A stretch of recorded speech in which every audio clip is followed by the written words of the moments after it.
Water mold or oomycetes.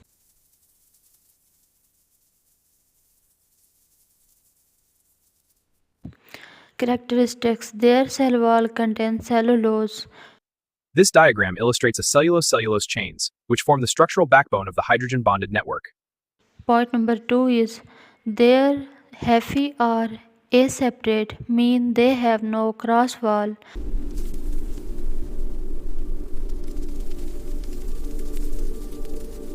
Next point is they also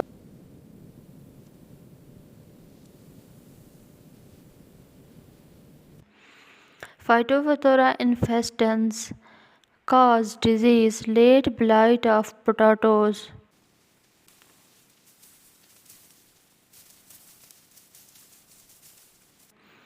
There was cool summer in Ireland in 1840.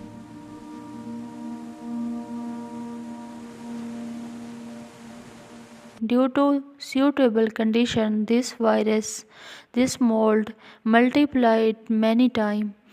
It causes decomposing of potatoes. Potatoes were the main food of Irish people, so they suffer famine.